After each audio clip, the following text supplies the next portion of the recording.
what's inside of it. Is your container filled or not? And if it filled, what is it filled with? Is it mixed? Because when life is pushing on you,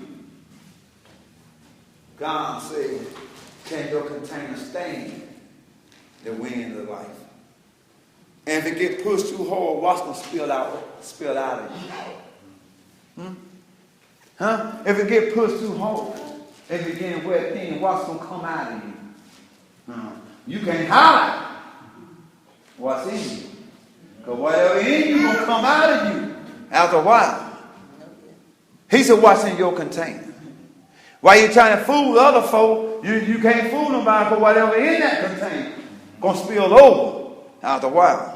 Oh, it don't take a little push, keep coming, and whatever in you going to come out of you after a while. Can your container handle the winds of life? Can. And what's going to be found when it spills over?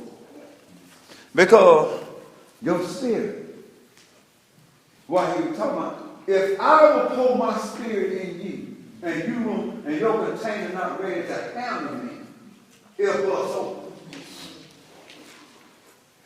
I cannot pour myself in you, watch this, until you get empty.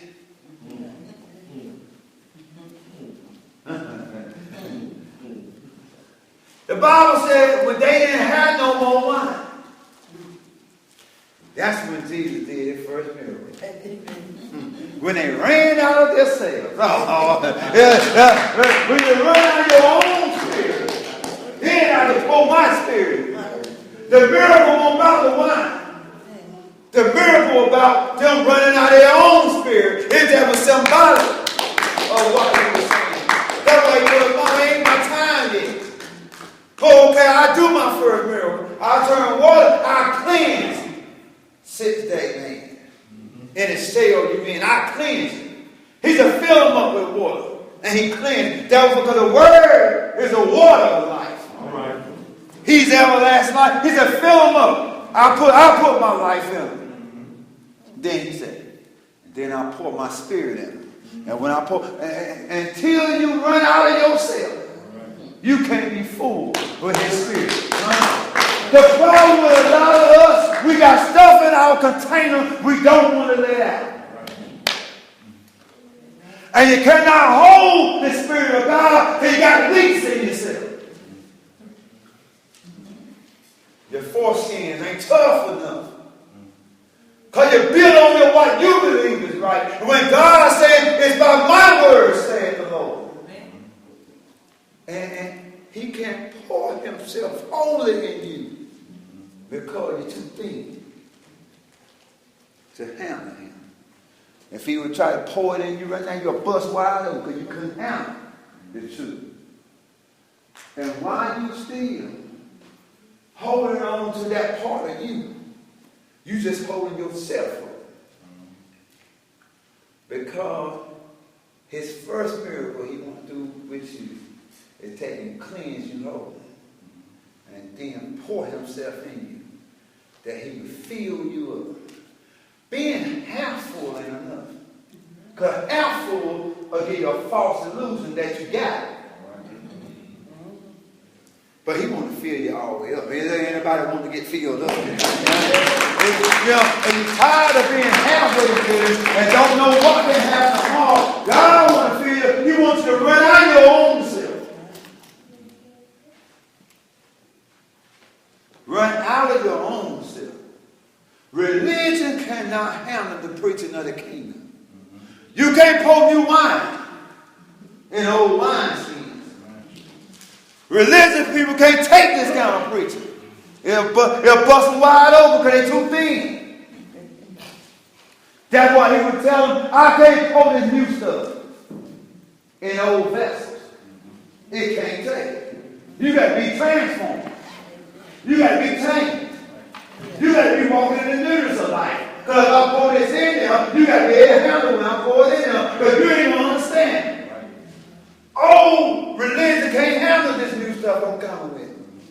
The law, man could not walk holy with God in the law because of sin.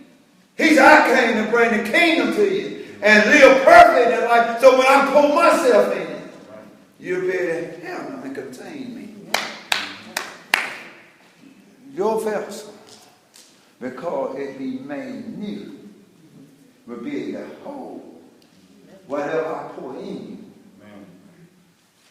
And while you trying to figure out, find everybody else wrong, he asks the question, what's in your container? What you got in there that begin to spill out when you test it? You talk about how you got this and you see somebody else, but what happens to you when things get thin? What comes out of you then? Is it God? Or is it your own spirit pouring out of you? How can you tell when it's your spirit pouring out? You know. You want to say it's wrong, but you know it's you. You know it's you. Because even in your heart, you know you don't want to hear the truth. But it's something when I see you, when I'm looking for Christ.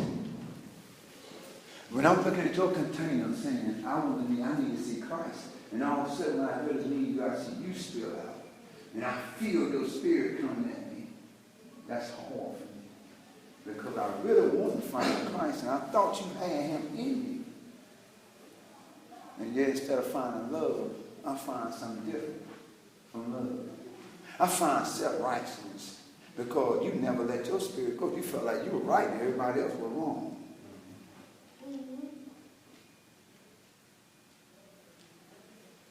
And Christ ain't worried about being right. He worried about blood. I can't tell you nothing because every time I try to tell you something, you're so full of yourself, you're so drunk in yourself that you can't hear it. And no, he ain't right about everything he say, but am I right about what I'm saying about you? That's all matters. But you understand what I'm saying? If a person right about what they're saying about you, you ought to be able to receive it if you got that right mind. And if your container is filled with the right thing. I can't tell you that. God told me to tell you. Instead of worrying about what's in somebody else, worry about what's in your container.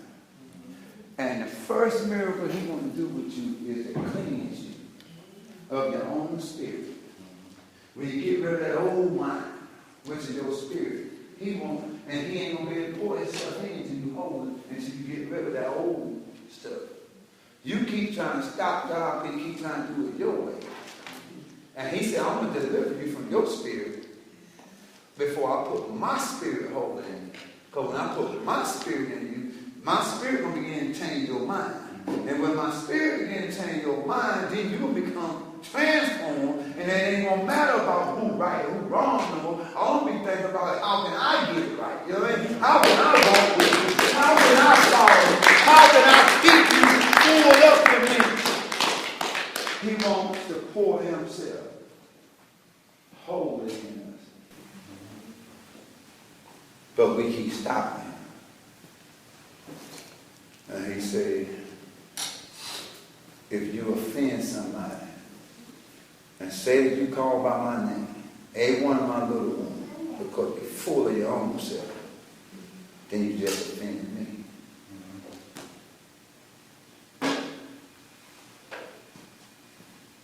Stop. You haven't even got the first miracle down here. That's not, that was his first miracle. To clean you and let you run out of yourself so he can pour himself into you. If we get this first miracle down, we'll be going somewhere. Amen.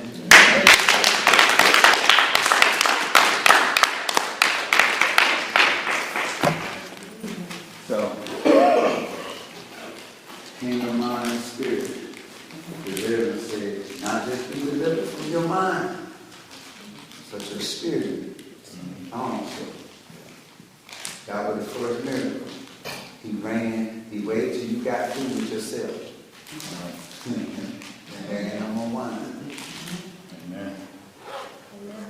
Search yourself. Search your heart. Search it inside. And find how drunk you live off. Even if you ain't drunk no wine.